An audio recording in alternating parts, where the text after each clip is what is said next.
Mos haro asnjëherë, askush nuk do të vijë të ndihmoje nëse ti nuk e ndihmon veten tënde. E di që ndoshta do të tingëllojë pak e vrasht nëse ta them në sy, por duhet ta ndëgjosh tani. Nëse çdo ditë, çdo javë dhe çdo muaj e shtyn sot nesër dhe asnjëherë nuk e merr guximin për të filluar, mos prit dhe mos e gënje veten se do ndryshosh. Ndryshimi është i dhimbshëm. Disiplina, shprehja e disiplinës për të krijuar kërkon dhimbje. Në dhimbje formsohet njeriu.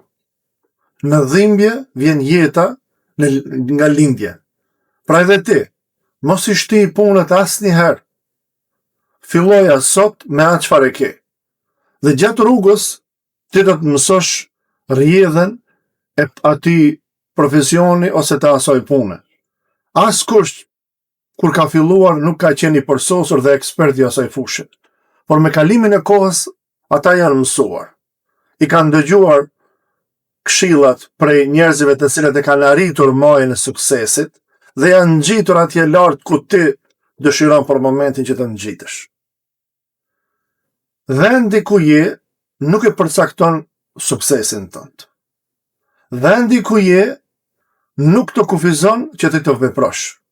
Nëse sot ti e ke një telefon të dorës, një mobil, ke qasje në internet, e ke një email adres, mund të hapish një kanal në YouTube, mund të krijosh një përmbajtje dhe ta lëshosh atë ta publikosh në internet dhe personat të cilët do ta ndëgjojnë mesazhin, nëse do ta shohin veten në pajtueshmëri me atë mesazh dhe ti do t'i ofrosh një zgjedhje për problemin që ka, atëherë ai padyshim që do të kontaktojë dhe do të kërkojë ndihmën tënde.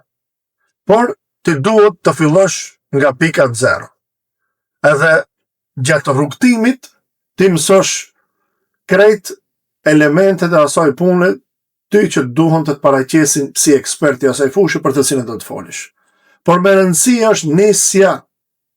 Mos e vono asnjë çast, as edhe një ditë të vetme, sepse vonesa të penalizon.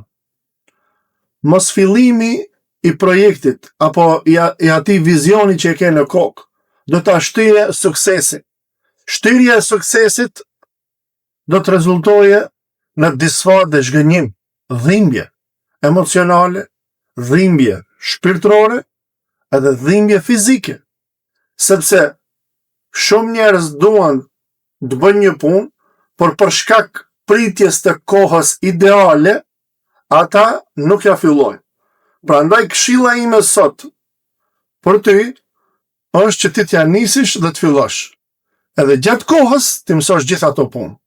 Nëse ky mesazh sadopak të ka frymëzuar që ti të fillosh, mos hezito të më shkruash më poshtë në koment, pyetje, vlerësim, por edhe kritik nëse ke, sepse unë jam i hapur ndaj çdo mesazhi që mund të vijë. Qëllimi im është kryesor që unë të jem si një forcë shtytse që të shtyjë që të hecish përpara. Sepse edhe mua dikush para se t'ja filloj dhe të kem guximin të dal para jush dhe të paraqes këtë mesazhin, edhe mu dikush më ka nxit. Prandaj këtë njëtën të cilën unë e bëj, dua që edhe tek ju ta përcjelli. Nuk them as pak që është e lehtë, por them që është e arritshme dhe është e mundshme. Faleminderit.